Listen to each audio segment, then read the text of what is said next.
Hello students, আজকে class 12-এর একটা important chapter এনেছি যেটার নাম হচ্ছে ট্যানজেন্ট অ্যান্ড নর্মাল, যাকে বাংলাতে বলছে স্পর্শক এবং অভিলম্ব। তো এই চ্যাপ্টারটা হচ্ছে অ্যাপ্লিকেশন অফ ডেরিভেটিভ, ঠিক আছে? এবং এই চ্যাপ্টারটা এতটা ইম্পর্ট্যান্ট চ্যাপ্টার ক্লাস 12-এর জন্য, যেখান থেকে প্রতি বছরই 5 মার্কের একটা করে কোশ্চেন আসে। তোমাদের দেখবা কোশ্চেন পেপারে একটা পোর্শন থাকে যেখানে অ্যাপ্লিকেশন অফ ডেরিভেটিভের বলে একটা কোশ্চেন থাকে, সেখানে 5 মার্কের দুটো দেয়, করতে হবে 10 মার্ক। তো আশা করা যায় যে এই চ্যাপ্টারটা থেকে 5 মার্ক তোমরা পেয়ে যেতে পারো এই বছর। তো খুব মনোযোগ সহকারে এই চ্যাপ্টারটা তোমরা শিখবে, আর আমি আশা করছি এই চ্যাপ্টারটা তোমাদের ক্লিয়ার, যতক্ষণ না ক্লিয়ার হচ্ছে ততক্ষণ না ভিডিওটা কিন্তু চলবে, মানে ফুল কনসেপ্টের ওপর ভিডিওটা তৈরি করব। তো দেখা যাক আজকে কতদূর কি মানে শেষ করতে পারি। ধরে নাও এটা হচ্ছে এক্স অ্যাক্সিস, আর এটা হচ্ছে এক্স ড্যাশ, এটা ওয়াই অ্যাক্সিস, এটা হচ্ছে ওয়াই ড্যাশ, আর তারা ইন্টারসেক্ট করেছে অরিজিনে। কোনো একটা আরবিটারি কার্ভ, এটা একটা কার্ভ, ঠিক আছে? এটা একটা হচ্ছে বক্র। এই বক্রটার নাম দিলাম y equal to F x, ঠিক আছে? তো আমরা এই চ্যাপ্টারে কি শিখব? কোনো একটা ফাংশন দেওয়া থাকবে, সেই ফাংশনটা বা সেই অপেক্ষকটির কোনো একটা বিন্দুতে, তার কোনো একটা বিন্দুতে তার ট্যানজেন্টের সমীকরণ, অর্থাৎ কোনো একটা স্পর্শকের সমীকরণ কি হবে, বা ওই পয়েন্টে, ওই কার্ভের ওই পয়েন্টে তার অভিলম্বের সমীকরণ কি হবে, এই দুটো সমীকরণ আমরা এখানে এই চ্যাপ্টারে শিখব, ঠিক আছে? তো এখন এই জিনিসটা, যে স্পর্শকের সমীকরণ বা অভিলম্বের সমীকরণ আমরা বের করব, এটা খুব ডিটেলসে বলে দেওয়া যায় যে কিভাবে করব, কিন্তু সেই কনসেপ্টটা, গভীর কনসেপ্টটা আমাদের জানার দরকার হয়ে পড়ে না অঙ্ক করার ক্ষেত্রে। অঙ্ক করার ক্ষেত্রে যে দুটো জানতে হয়, যে ফর্মুলা, যে একটা স্পর্শকের সমীকরণ কি হয় আর একটা অভিলম্বের সমীকরণের কি হয়, তো সেই জিনিসটাই আমরা ব্যাখ্যা করব, বেশি ডিপে যাব না। কিন্তু যদি তোমাদের জানার খুব একান্তই দরকার হয়ে পড়ে যে না, আমি ডিপ কনসেপ্টে জানতে চাই কিভাবে সমীকরণগুলো এলো, তাহলে তোমরা কিন্তু আমার কমেন্ট সেকশনে গিয়ে কমেন্ট করতে পারো।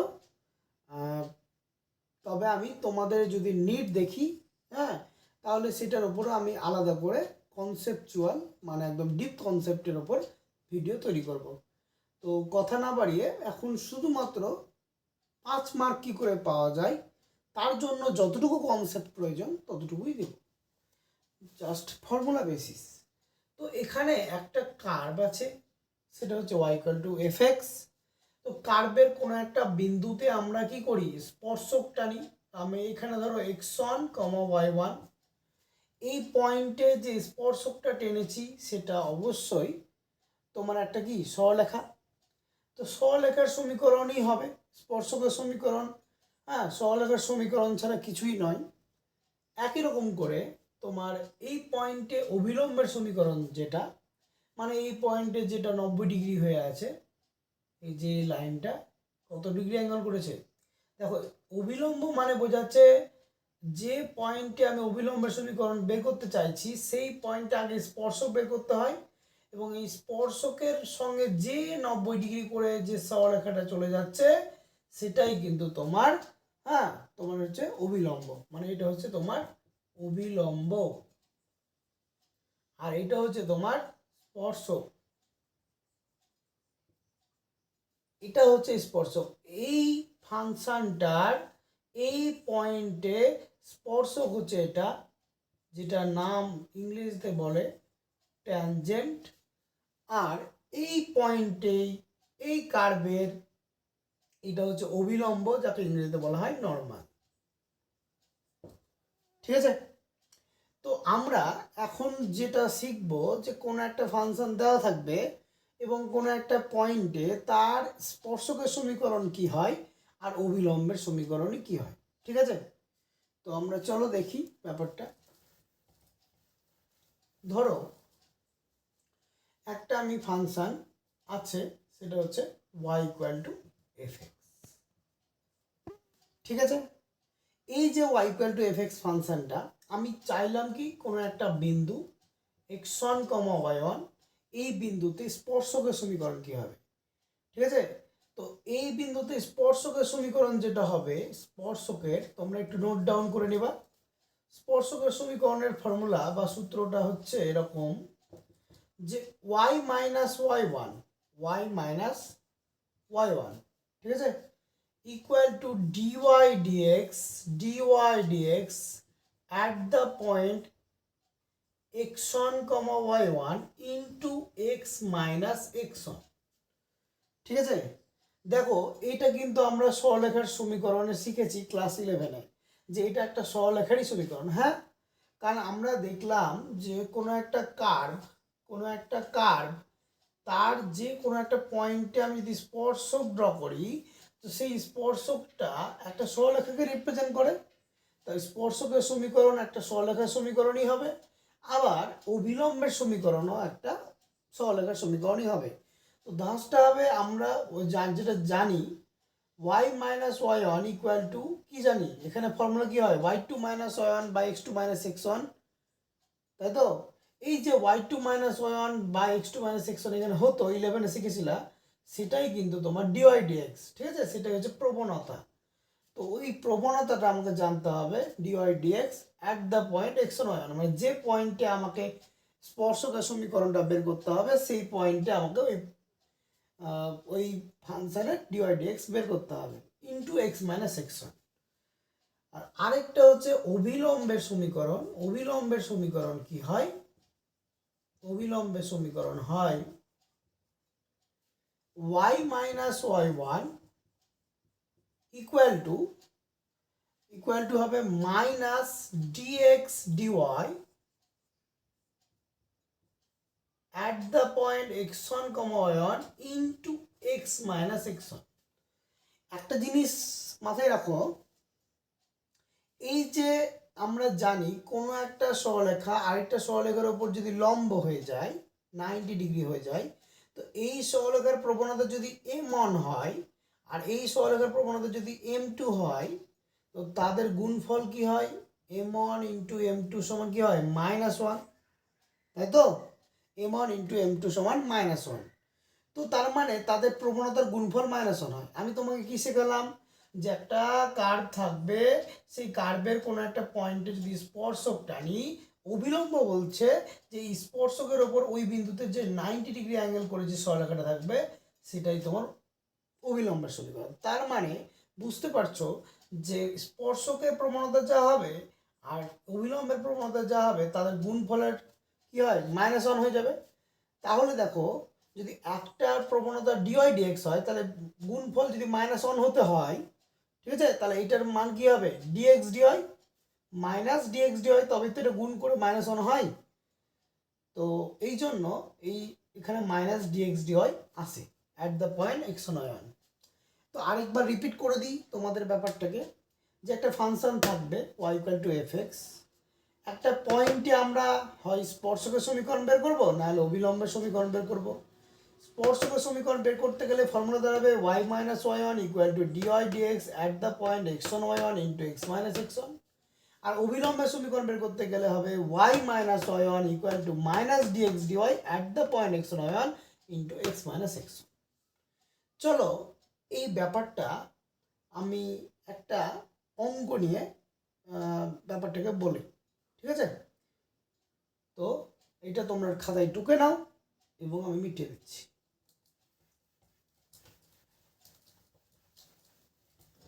দেখো এবার আমি তোমাদের কিছু কিছু কনসেপ্ট অঙ্কের মাধ্যমেই বলতে থাকবো। যেমন আমরা একটা কার্ভ নিয়ে নিচ্ছি, X square plus Y square equal to square. এটা কার সমীকরণ বলতে পারবা? এই সমীকরণটা তোমরা ক্লাস 11-এ পড়েছো। এটা হচ্ছে বৃত্তের সমীকরণ। কিসের সমীকরণ? বৃত্তের। তো এটা একটা কার্ভ, ঠিক আছে, এটা একটা কার্ভ। আমি কি করছি, এই কার্ভের x1, y1 বিন্দুতে স্পর্শকের সমীকরণ বের করব। কি বের করব? স্পর্শকের সমীকরণ। তো আমি তোমাদেরকে কি বলেছি যে যার সমীকরণ বের করব তার ফর্মুলাটা কি ছিল? y মাইনাস y1 হ্যাঁ সমান dy dx at the point x1 y1 into x minus x1। তাই জন্য আমি কি করব, আগে ডেরিভেটিভ বের করব, তারপর ওই পয়েন্টে ডেরিভেটিভের মান বের করব। তো দেখো কিভাবে করছি, X square plus Y square সমান এ স্কোয়ার, এটাকে 1 নম্বর দিলাম। The differentiate 1 with respect to X, মানে এক্স এর সাপেক্ষে অবকলন করে পাই বা অন্তর্কলন করে পাই, যাই বলবো কেন। আচ্ছা, তো এক্স স্কোয়ারের ডেরিভেটিভ কি হয়? 2x, ওয়াই স্কোয়ার ডেরিভেটিভ কি হয়? 2y ইন্টু ডিওয়াই ডিএক্স, আর এটা 0 হবে, কনস্ট্যান্ট 0 হয়। তাহলে ডিওয়াই ডিএক্স এর মান কি দাঁড়ালো? মাইনাস 2x বাই 2y, তার মানে মাইনাস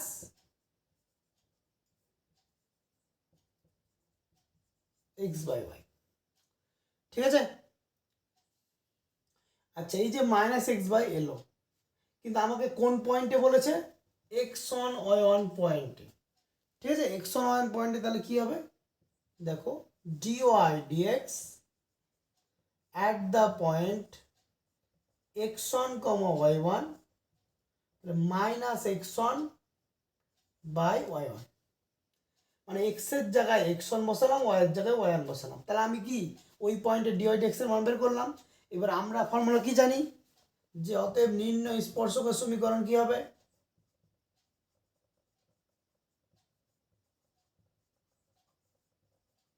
কি হবে সমীকরণ? হবে কি y minus y1 dy dx at the point x1 y1 ছিল, তাহলে এখানে কি হবে রেজাল্ট পেলাম? Minus x1 by y1 into X minus x1, ঠিক আছে। তাহলে এবার তোমরা কি করবা দেখো, ক্যালকুলেশন প্রসেসটা কি হবে, এই y1টা গুণ করবা, তাহলে কি হবে y1 minus y1 square minus x1 plus x1 square, তাহলে কি দাঁড়াবে x1 plus y1 equal to x1 square plus y1 square. তাহলে আমি এখানে পাশে লিখছি, এই ব্যাপারটা একটু দেখে নাও। কি পেলাম?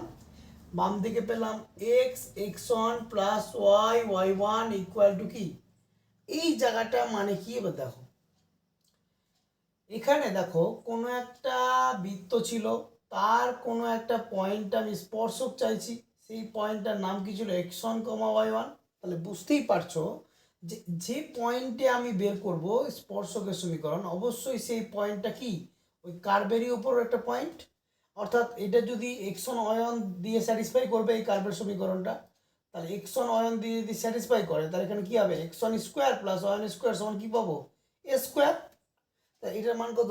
এক্স স্কোয়ার, ঠিক আছে। কেন পেলাম? কারণ যেহেতু লিখতে পারো যে x1, y1 বিন্দুটি 1 নং বক্রের উপর অবস্থিত, 1 নং বক্রের উপর অবস্থিত, ঠিক আছে। তাহলে এটাই হয়ে গেল কি তোমার কোন একটা বৃত্তের কোন একটা বিন্দুতে স্পর্শকের সমীকরণ, ঠিক আছে। আচ্ছা, তো আমরা এই প্রসেসে আমরা স্পর্শকের সমীকরণ বের করলাম। আচ্ছা, তো নিয়মটা কি দাঁড়ালো, কোন একটা কার্ভ দিয়ে দিবে, তার কোন একটা পয়েন্টে স্পর্শকের সমীকরণ বের করতে গেলে প্রথম হচ্ছে কাজ স্টেপ 1, যে যে বৃত্তের সমীকরণটা দিবে বা যে কার্ভের সমীকরণটা দিবে তাকে প্রথম কাজ হবে তাকে ডেরিভেটিভ করা উইথ রেসপেক্ট টু এক্স, এবং সেখান থেকে ডিওয়াই ডিএক্স এর মান বের করা, এবং যে পয়েন্টটা দিবে সেই পয়েন্টে ডিওয়াই ডিএক্স এর মান বের করে নিয়ে স্পর্শকের সমীকরণের ফর্মুলা ফেরত দিতে হবে, dy dx at the point x1 y1টা ভ্যালু বসাতে হবে, দিয়ে তোমার এখানে কোনাকুনি গুণ করে ক্যালকুলেশন করতে হবে। যেখানে যেখানে ভেরিয়েবল থাকবে, যেমন x variable but x on তো কোনো একটা সংখ্যা, ওয়াই ভেরিয়েবল, সেই ভেরিয়েবল পার্টগুলোকে একদিকে আর যেগুলো কনস্ট্যান্ট সেগুলোকে আরেক দিকে নিয়ে যেতে হবে, এবং সেটার ভ্যালু কিন্তু বসানোর সুযোগ থাকলে বসাতে হবে। যেমন এখানে বসানোর সুযোগ আছে তাই বসিয়ে দিলাম, এবং সেটা আমরা রিকোয়ার্ড সমীকরণটা পেয়ে গেলাম। তো এটা একটা শর্টকাট ট্রিক্স আছে, শর্টকাটে এক লাইনে করে দেওয়া যায়, তবে অবিলম্বের সমীকরণটা শর্টকাটে করা যাবে না, তবে স্পর্শকের সমীকরণটা বের করা যাবে।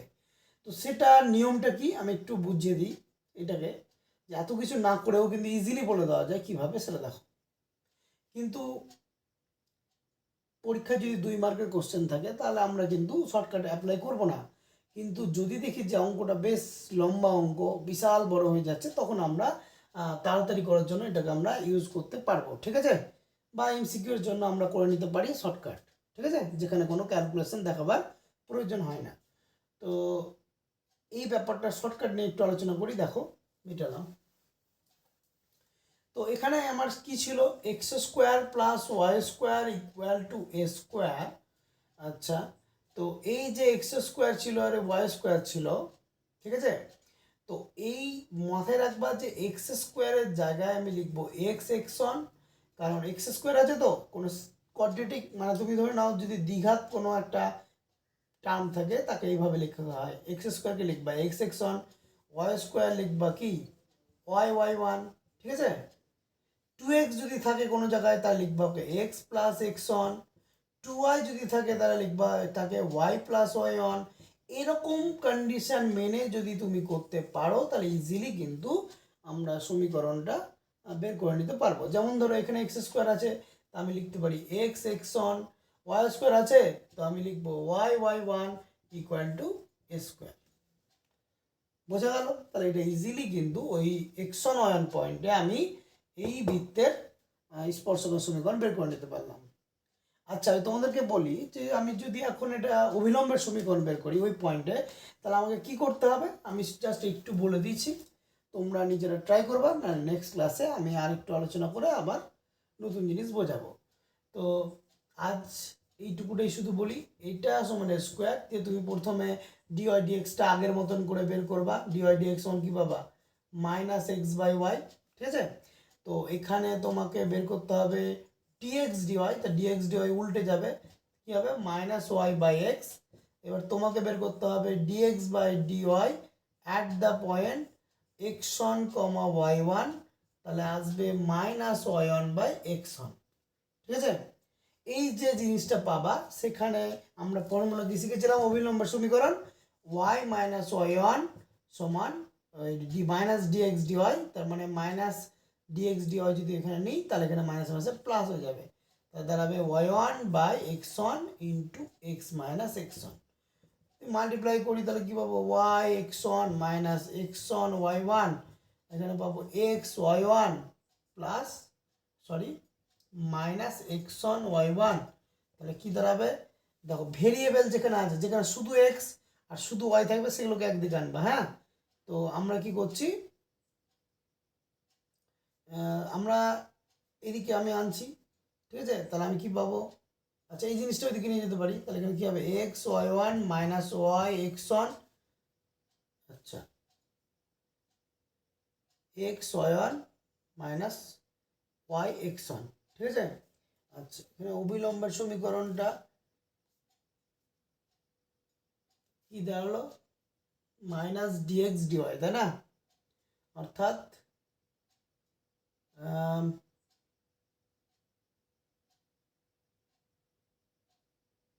ঠিক আছে Y X one minus X Y one X Y one minus X Y one, মানে এইটা ইকুয়াল টু জিরো চলে আসছে। তো এটা হচ্ছে অবিলম্বের সমীকরণ হয়ে গেল, ঠিক আছে। আচ্ছা তোমাদের এক্সাম্পল এগুলো সব করে দেওয়া আছে, ঠিক আছে। তো এই এক্সাম্পলগুলো তোমরা ফলো করো, নেক্সট দিন আরও একটা প্রবলেম নিয়ে আলোচনা করব, দিয়ে থিওরিগুলো মোটামুটি কমপ্লিট হয়ে গেলে তবে আমি লেসনের অঙ্ক শুরু করব। আর এই চ্যাপ্টারটা যদি তোমরা কমপ্লিটলি শিখতে চাও বা 5-এ 5 নাম্বার কনফার্ম করতে চাও তা আমার চ্যানেলটাকে সাবস্ক্রাইব করে দাও এবং চ্যানেলের সঙ্গে থাকো, ঠিক আছে। থ্যাংক ইউ, আজ এই পর্যন্ত। সবাই সুস্থ থেকো, ভালো থেকো, ধন্যবাদ।